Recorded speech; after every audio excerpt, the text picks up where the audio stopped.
Hi everyone. Welcome to Excel Orientation and Basics.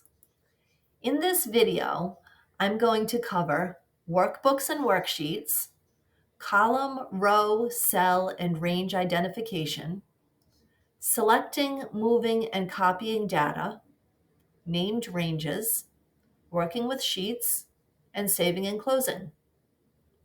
At this point, I'm going to navigate out of my presentation and go to my desktop and show you how to get into Excel from a Windows 11 environment. So I would click on my Start button, and because I have Excel pinned to my taskbar, I can either access it from the taskbar with this Excel icon, or I can access it over here in the pinned group. Or if you didn't have it pinned, you could type Excel in the search bar and it shows up. So I'm going to click on that to open up my program. So now this is where I choose which Excel file I want to work with. Today I'm going to use a blank workbook. So I'm going to choose blank workbook, and that puts me in a new Excel workbook. So I'd like to start by orienting you to the Excel work window. I'm going to start from the top and work my way down. So in the very top left corner, I've got my Excel icon, which tells me that I'm in Excel. I've got my auto save turned off. I have a quick save button. I've got the name of this file. It's called Book One by default. Okay, Excel named it Book One for me because I haven't named it myself. If I look over to the far right, I've got my minimize, restore down, and close button. Underneath that, I've got my ribbon tabs.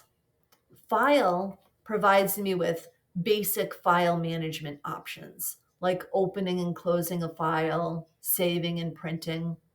These options aren't specific to Excel. In fact, they're the same options that you will see if you have the other Microsoft Office programs, Word and PowerPoint. This is the exact same menu. I'm going to click the back arrow to go back to Excel. Now, my other tabs are called ribbon tabs. And as you click on them, the tools on them roll out to the right. And they're organized in groups. So on my Home tab, I've got the Undo group, the Clipboard group, the Font group, and so on. The tools within each group pertain to that group's category. So for example, in the font group, I've got options for working with how my font looks, like bold, italic, and underline, background color, font style, font size, and so on. If there's a button or a tool within a group that I don't know, I can't identify, if I hover over it, a little tag shows up and it tells me what it is. Notice that some of my groups have a list arrow in the bottom right corner. Not all of them have them, okay? Like these over here don't. If you see a list arrow in the bottom right corner of a group, that means that there are additional options for working with that category. So in the font group, I'm limited to these options on my Home tab. But because there's a list arrow, I know that there's even more options in this window.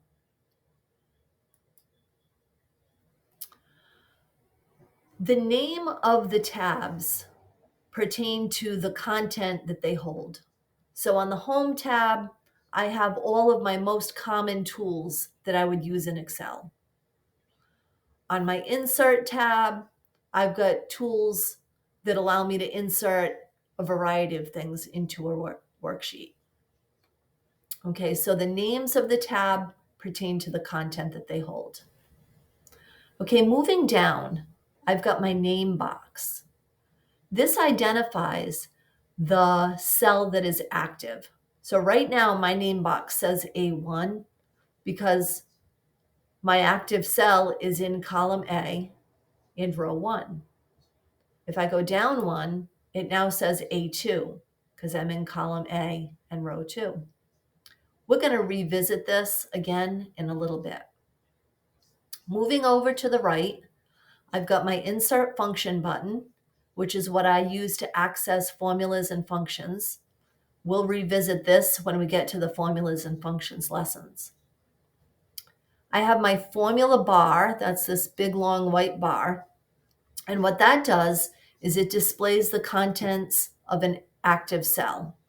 So right now my active cell is A2 and it's empty. So that's why my formula bar is empty. Now the bulk of my worksheet is made up of columns, rows, and cells. Okay, columns go down and they're represented by letters. I have column A, B, C, and so on. If I use my horizontal scroll bar, I can scroll across and I can see that I have lots of columns available to me. In fact, there are over 16,000 columns in each worksheet. Rows go across and they're represented by by numbers. So I have row 1, row 2, row 3, and so on. And if I use my vertical scroll bar, I can see my row numbers go on for quite a while. In fact, there are over 1 million rows available on each worksheet. Now, the intersection of a column and a row form a cell.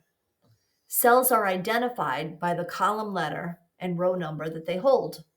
So this is cell A1. Now I'm in cell B3. And watch my name box. It changes as I click. Okay, now I'm in Q23. I'm in T4. Okay, so it's important that you understand the concept of columns, rows, and cells, because throughout this course, we're going to be referring to specific locations in the workbook called cell references. So it's important that you be able to identify columns represented by letters, rows represented by numbers, and cells represented by the column letter and the row number that they hold. Okay, looking at the bottom of our page, we have sheet tabs. These allow us to interact with the different pages in our workbook. Pages in a workbook are called worksheets or sheets. Right now, this workbook only has one sheet. But if I want to add more, I can click this plus button and I can add a bunch more. Now, these two little arrows here that are grayed out are for navigating through the sheets in your workbook. Mine are grayed out right now because I can navigate through all these sheets without using the arrows. But if I keep adding sheets and I get to the point where I can't see them all, then those arrows will light up. So I'm just going to keep adding till I get to that point so you can see. Okay, so now my right arrow lit up so I can display the sheets furthest to the right. And now my left arrow is available so I can navigate to those sheets. Now all your tools for working with sheets are in your right-click menu. So if you right-click right on the sheet tabs, you get this little menu with tools that let you insert. I did it by hitting the plus key, but you could also do it this way using this menu. Delete, okay, if I wanted to delete a page, I could just hit delete and it's gone. Now I'm starting with sheet 2. Rename, that's handy because you'll want to give the sheets in your workbook appropriate names so that you can navigate easily. I'll call this lesson 1.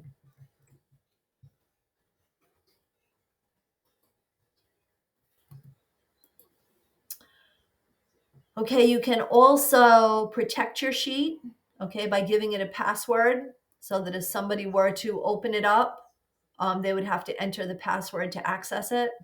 I'm not going to put a password in right now. Tab color, another way to just quickly be able to identify pages in your workbook. You can quickly look and know that you need the red one or the blue one. If you wanted to change the order of your sheets, you can drag them. Or from your right click menu, you could use the move or copy tool. Okay, if you were to use the move tool, it's telling you want to move this before sheet, or let's say I want to move lesson 1 before sheet 5.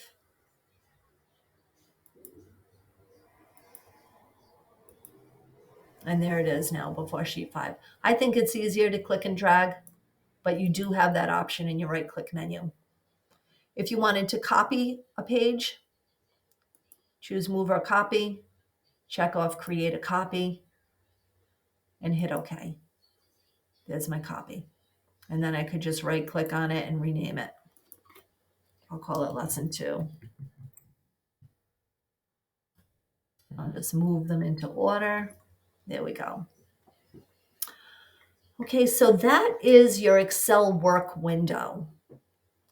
The next thing I want to do is talk to you about the different mouse pointers that you have available to you in Excel. This confuses a lot of people, so I want to make sure that you have a good grasp on it. I'm just going to make a simple worksheet. I'm going to make a budget. My budget. And I'll add some things into it. I'll add mortgage, heat, food, utilities. And then I'll give myself some values. I'll do 1,200, 400, 200, and 250. Okay, so I just entered that data so that I have something to work with as I show you the mouse pointers in Excel. So if you wanted to highlight data or select data, you need this thick white cross. That's called your highlight tool or your selection tool. So if I wanted to highlight all this data in A1 through B5, I need this thick white cross to do it. I click in the cell where I want to start, right in the middle of the cell, and then I just drag. Okay, so this range that I've just selected is A1 through B5 because I started in A1 and I ended in B5. This range is F1 through N16 because I started in F1 and I ended in N16. This range is D3 through D16. Okay, again, it's important that you understand how to select a range and use the appropriate terms. Okay, so the selection tool is this thick white cross. Now, if you've got a range selected and you move your mouse pointer to the edge of a selected range, you get this move tool. If you click and drag with that, you can move your range. Okay, you can either move an entire range like I just did or an individual cell. Okay, I selected that cell. Now I'm moving my mouse pointer to the edge of it. I get the four-headed arrow and I can move. Another tool that's available to you with your mouse pointer is the copy tool. If you hover over the bottom right corner of a selected cell, you get this black skinny cross known as the copy tool or the fill handle. And if you click and drag with that, it copies cell content. I'm going to hit undo a couple of times. and go back. So I can copy one cell like I just did, or I can select a whole range and then copy that whole range over and over and over again.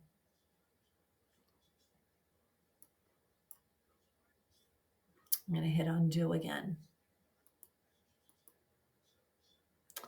Okay, so it's important that you understand the difference between these three tools. The selection tool lets you highlight. The move tool lets you move. And the copy tool lets you copy. Okay, again, I'm going to hit undo and go back to how I was.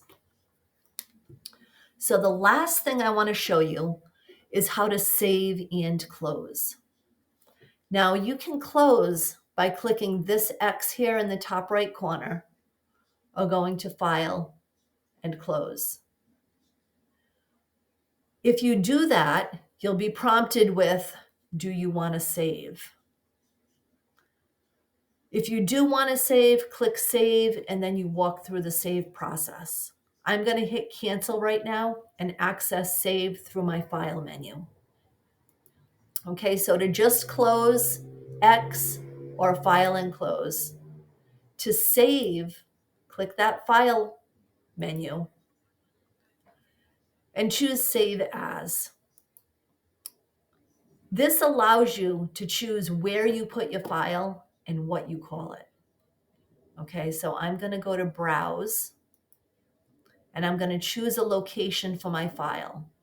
I like to put it on my desktop in my folder. So I'm going to choose Trisha's stuff. And I'm going to put this in my Udemy folder. And I will call this file Orientation. Okay, so I type the file name in the file name window, and then I just click the Save button.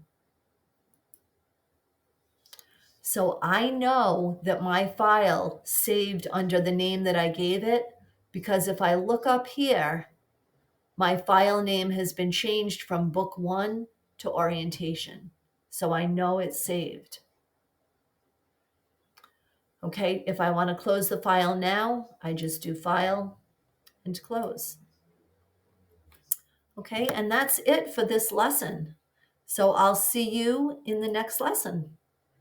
Bye-bye.